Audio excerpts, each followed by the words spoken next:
Ladies and gentlemen, every single time you let doubt creep into your mind, you are handing over your opportunities to fear. It's like walking up to a door that's wide open for you and then convincing yourself you are not allowed to walk through it. Life keeps placing chances in front of you, but if your belief is weak, you will let them pass by and then wonder why nothing is changing. Doubt is silent, but it kills louder than failure ever could. Think about how many times you have had an idea, a vision, or a goal, but talked yourself out of it before you even try. That voice in your head says, what if you are not good enough? What if people laugh at you? What if you fail? And before you know it, you have convinced yourself not to move. You didn't lose because you tried. You lost because you never gave yourself a chance to win. That is how powerful self-doubt can be. The truth is you are capable of far more than you give yourself credit for. There's a side of you that hasn't even been tested yet. A strength inside you that you haven't tapped into because you keep standing in your own way. Self-doubt has tricked you into believing you don't have what it takes, when in reality, everything you need is already inside of you. But you will never see it until you decide to silence that inner critic. Opportunities are not withheld from you because of a lack of talent, intelligence, or resources. They slip away because you don't step into them. When you doubt yourself, you hesitate. When you hesitate, you stall. And while you stall, someone else with half your ability, but double your confidence walks right into the opportunity that was meant for you. That's how doubt steals quietly, consistently, and mercilessly. What you have got to understand is that life doesn't wait for you to feel ready. Doubt tells you to wait for the perfect moment,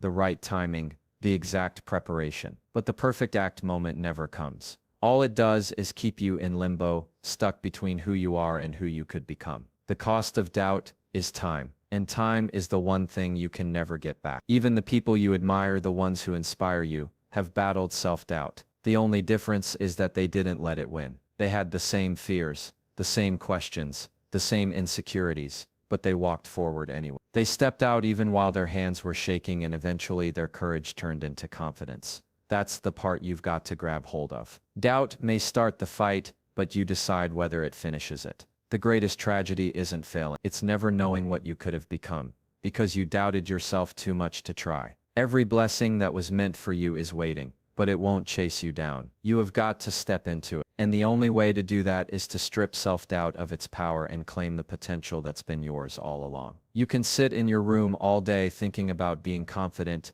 imagining yourself walking tall, speaking boldly, and living without fear. But nothing changes until you move. Confidence doesn't come from wishing, it doesn't come from dreaming, and it doesn't come from hoping. It comes from doing. You can't think your way into confidence. You have got to step into it with action. Every time you take action, even if it's small, you are proving to yourself that you can handle more than your mind wants to admit. That first phone call you were afraid to make, that first step onto a stage, that first attempt at something new. It may not have been perfect, but it planted a seed. And that seed is what grows into the confidence you need for the next step. Action is the water that makes that seed come alive. The problem with many people is that they wait for confidence before they take action. But it doesn't work that way. Confidence doesn't show up first. Courage does. You have got to push yourself into the situation before you feel ready. That uncomfortable step forward is what builds the foundation of belief in yourself. Once you have done it, no matter how shaky you felt,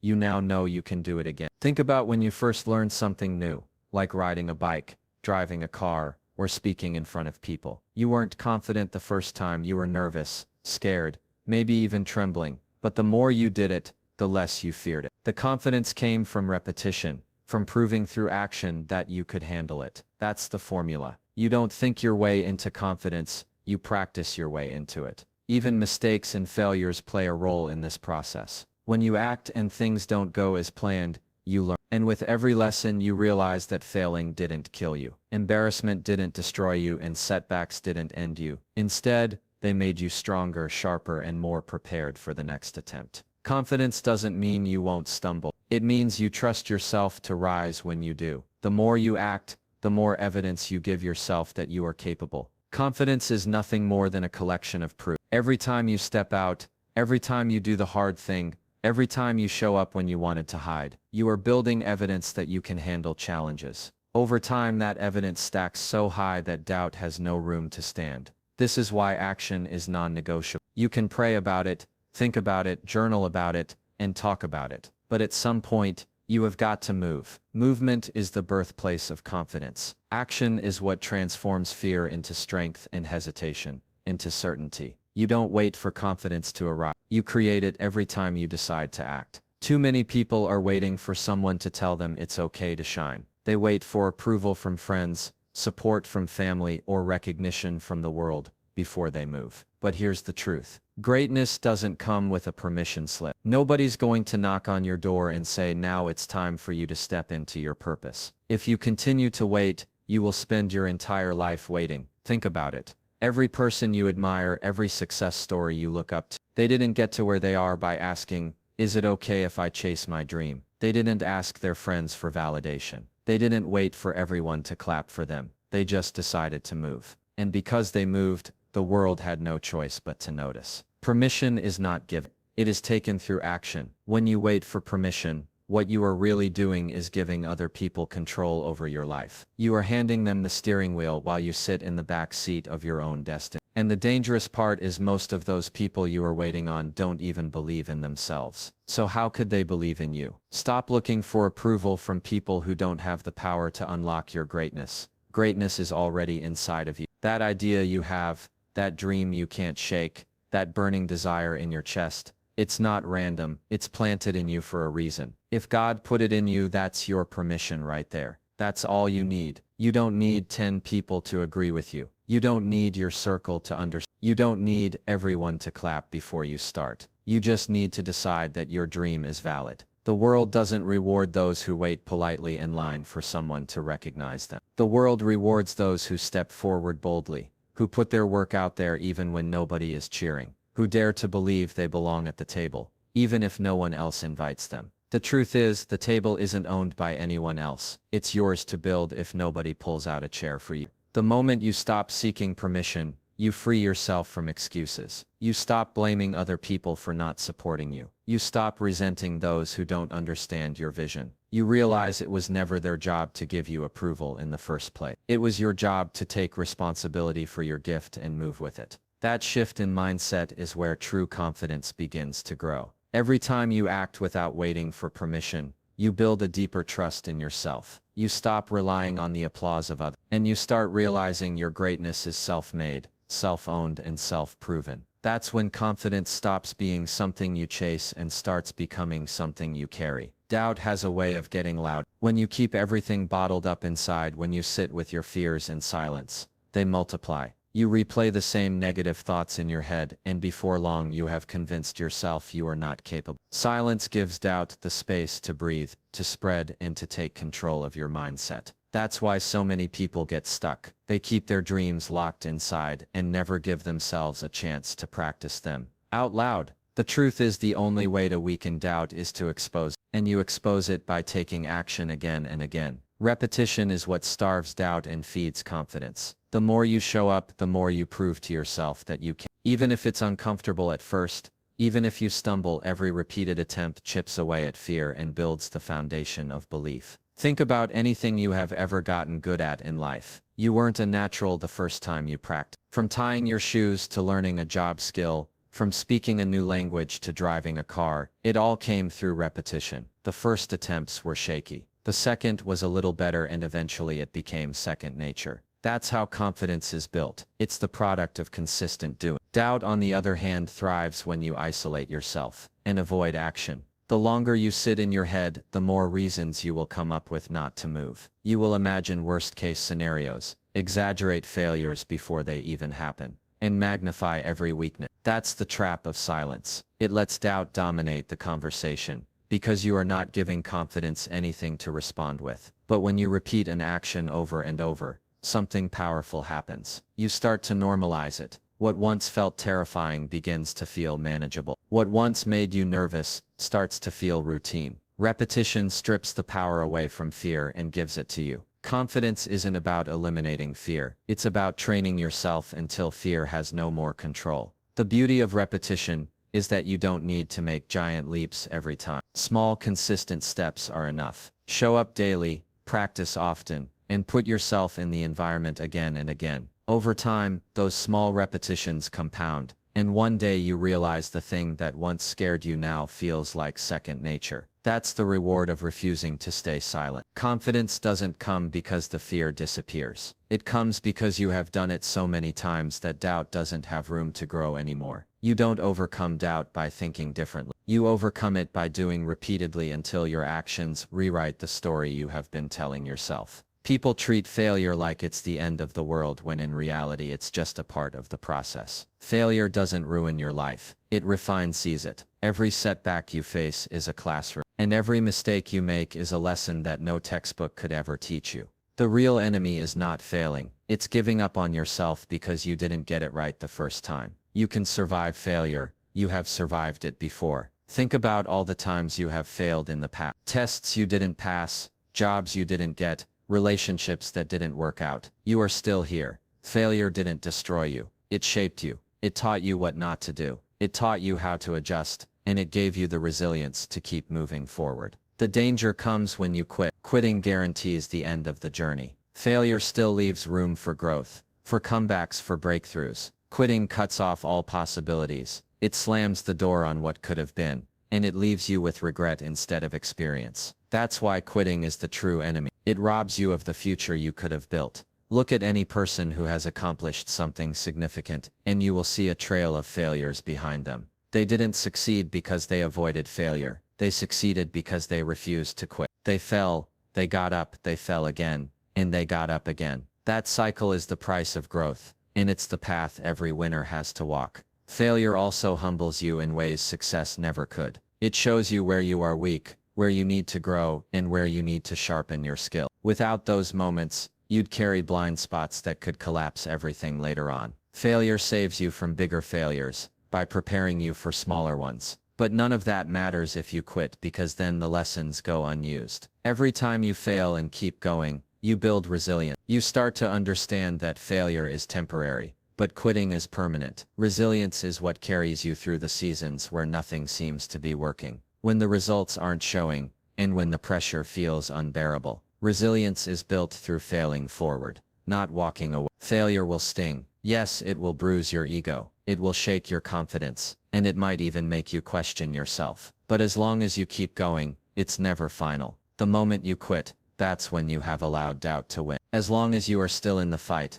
there's always a chance to turn failure into victory. One of the fastest ways to kill your confidence is to compare your beginning to someone else's peak. You see their polished results, their highlight reel, their success story, and you think you are behind. But what you don't see is the years of struggle, the sleepless nights, the failures, and the sacrifices it took for them to get there. You are looking at the fruit without realizing how long they have been watering the roots. Comparison blinds you to your own progress. Instead of appreciating how far you have come, you keep staring at how far someone else is ahead. And when you do that, you forget that they were once exactly where you are. They had their own first step, their own doubts, and their own moments where they questioned if they would ever make it. You can't rob yourself of growth just because someone else's timeline looks different. When you measure your progress against someone else's success, you create a false standard. Their path isn't your path. Their timing isn't your timing. And their purpose isn't your purpose. Life doesn't run on a universal schedule. Just because someone reached their breakthrough at a certain age or stage doesn't mean you are late. It just means your story is unfolding differently. The danger of comparison is that it makes you think you are unqualified before you have even given yourself a chance to grow.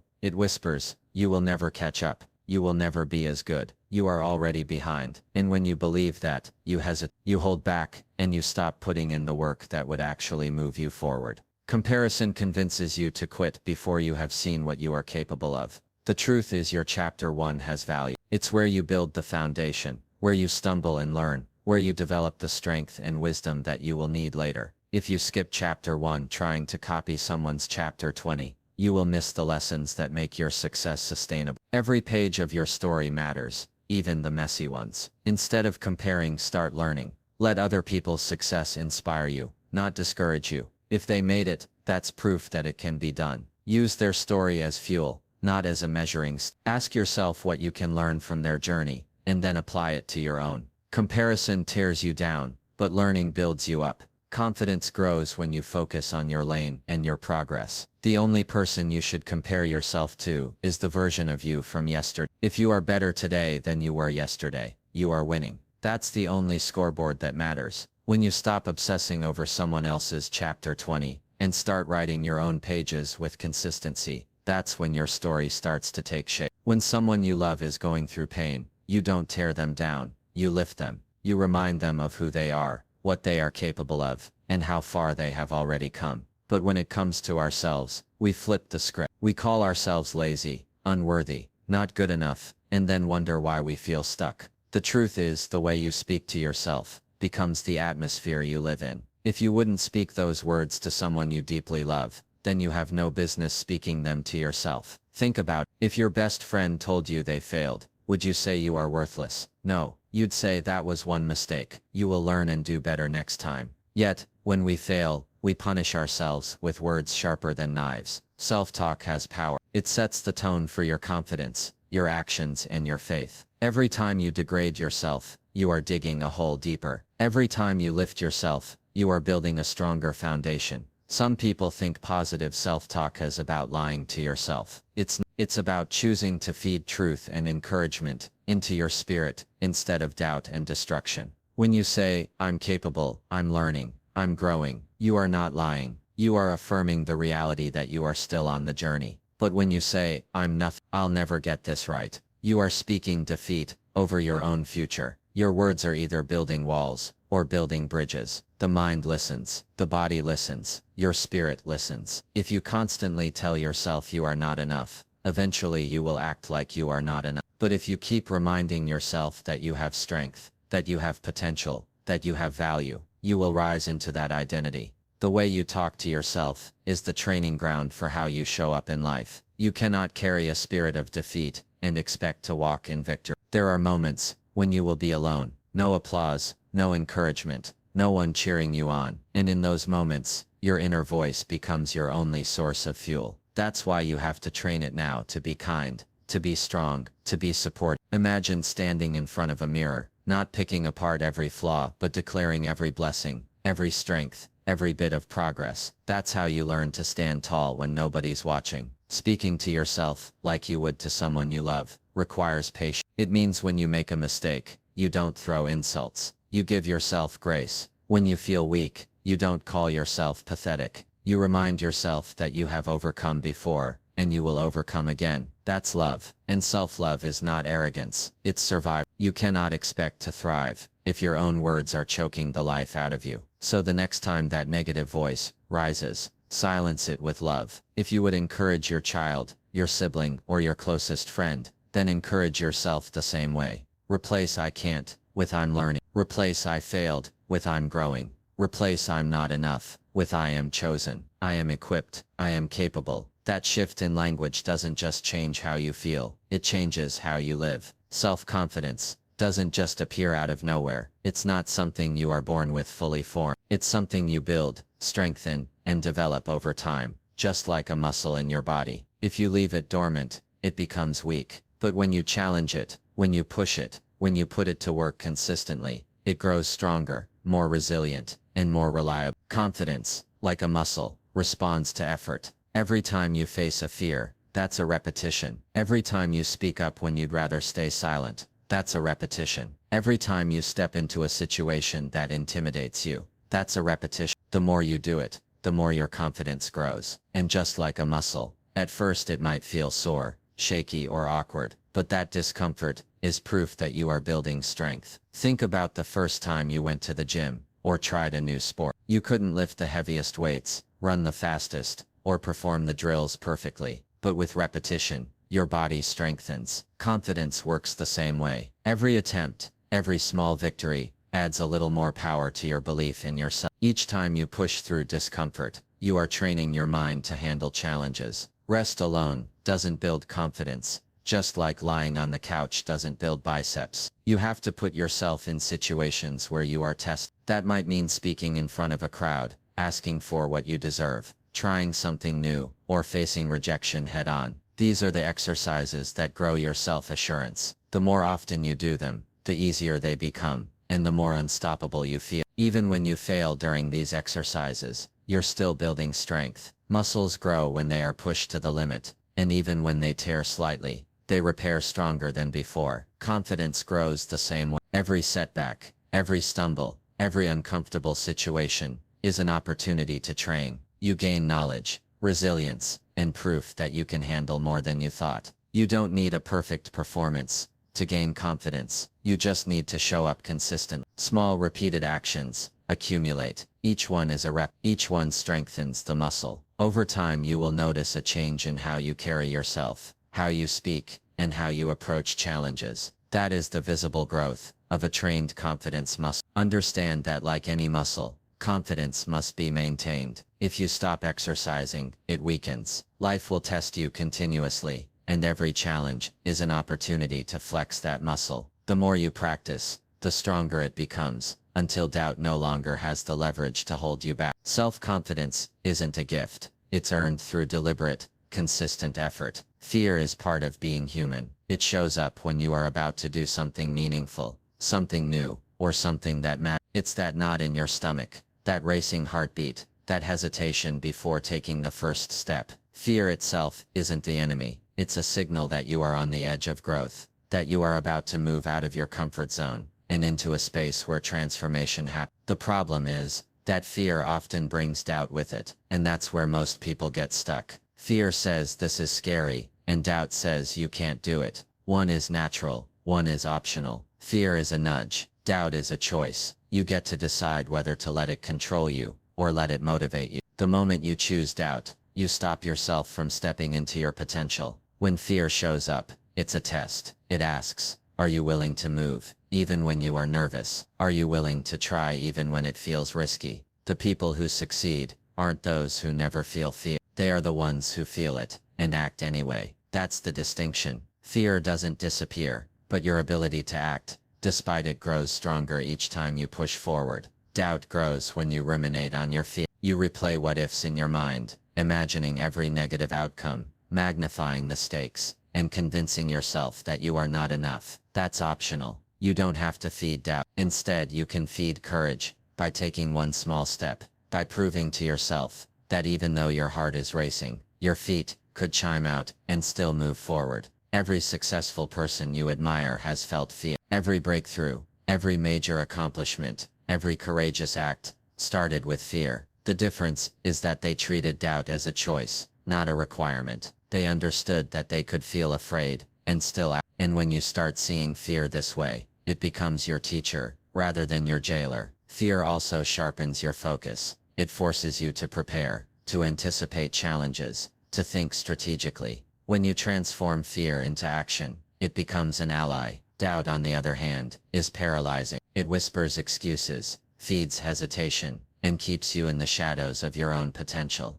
Choosing courage over doubt allows you to step fully into life's opportunities without being held hostage by fear. The key is recognizing the difference between the two. Fear is natural. It's signaling growth. Doubt is optional. It's a story you can rewrite. Each time you face fear, without letting doubt take over, you train your mind and your spirit to respond differently. Over time, fear will still be there, but doubt will lose its power to stop you from moving forward and claiming what's meant for you. The way you see yourself sets the tone for how the world sees you. If you carry doubt, hesitation, or uncertainty in your posture, your voice, or your actions, others will pick up on it instantly. People mirror what they perceive. If you don't fully believe in your own worth, don't expect anyone else to fully invest in. Confidence is contagious, and so is self-doubt. When you project belief in yourself, it creates a magnetic force. People begin to see your potential, your strength, and your vision. They start trusting that you can handle challenges,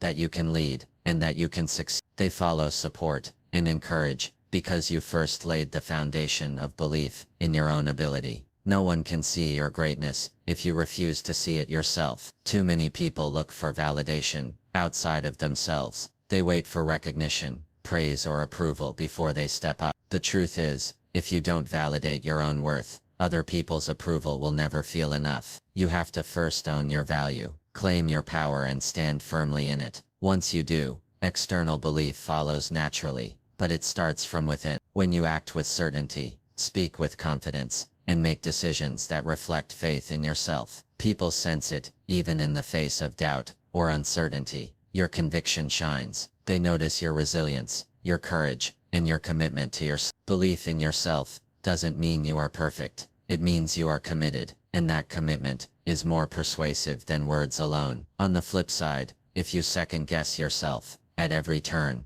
others will unconsciously doubt your ability to. Hesitation, excuses, and self-deprecation weaken your influence. When people sense that you are unsure of your capabilities, they hesitate to follow, invest, or trust. That's why believing in yourself isn't just about personal growth. It's about shaping how others engage with you. Self-belief acts like a blueprint for the world. If you draft it confidently, others can see the structure, the vision, and the purpose. If your belief is shaky, the blueprint is unreadable. People can only buy into your vision if you first show them that you believe in it. Confidence opens doors. Doubt closes them often before you even knock. Every time you doubt yourself, you shrink your influence. Every time you affirm your value, step boldly, and trust your instincts, you expand it. People will align with the energy you emit. That energy starts with you, and it starts with belief. The more unwavering your faith in yourself, the more the world will align to support, follow, and believe in the journey you are leading. Do You Beat is an expert at creating obstacles that don't even exist. It whispers reasons why you shouldn't start, why you can't continue, and why you are bound to fail. It makes mountains out of molehills, inflates fears, and paralyzes action before it even begins. Doubt will give you 1,000 reasons to quit, but it will never give you a reason to keep going. Confidence, on the other hand, looks at the same situation and sees opportunity. It doesn't ignore the challenges. It acknowledges them, but it refuses to let them dictate the outcome. Confidence asks, what can I do next? How can I overcome this? What step will move me closer? While doubt stops at problems, confidence moves towards solutions. The difference is in mindset. Doubt focuses on what might go wrong, what's missing, and what's impossible. Confidence focuses on what's available, what's possible, and how to make it work. One keeps you frozen, replaying fears and worst-case scenarios. The other propels you forward,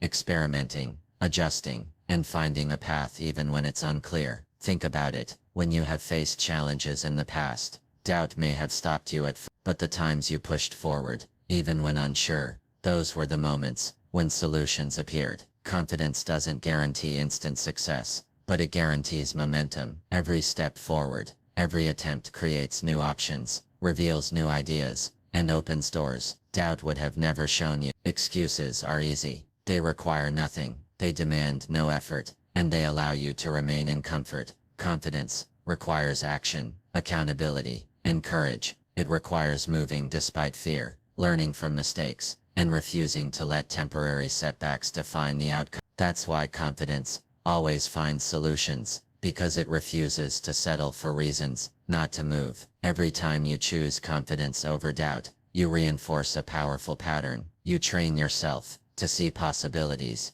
think creatively, and tackle problems with persistence.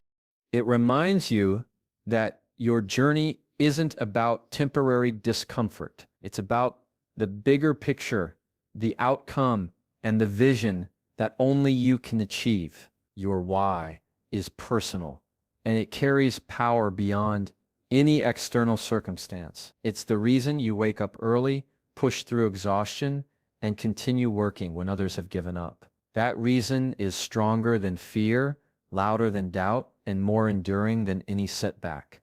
When you hold on to it, it fuels every decision and strengthens your resolve. Forgetting why you started makes the journey feel heavier than it is.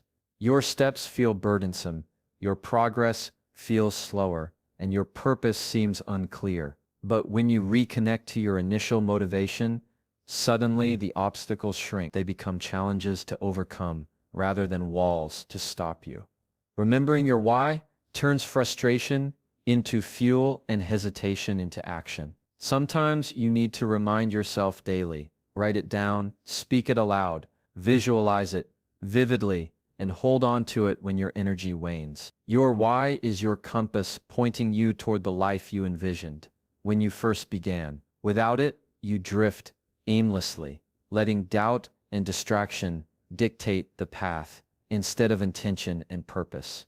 The journey is never perfectly smooth, and motivation alone is not enough. That's why remembering why you started is crucial. It anchors you when the wind of challenge blows hardest. It reconnects you to your strength, reminds you of the possibilities, and forces you to see the potential waiting on the other side of persistence. When you keep your why in focus, you don't just survive the challenges, you rise above them. You find ways to adapt, push forward, and overcome, because the reason you started is bigger than the struggle you are facing. That clarity keeps you moving, fuels your confidence, and reminds you that quitting is never an option. Confidence doesn't always come from massive achievements. More often, it's built from small, consistent victories that add up over time. Each small win proves to yourself that you are capable, that your actions matter, and that progress is happening, even if it doesn't feel monumental in the moment. These small steps are the building blocks of unshakable self-belief. Think about learning a skill, starting a new habit, or pursuing a dream. The first steps may be tiny: sending an email, making a phone call, writing a paragraph, or showing up to practice.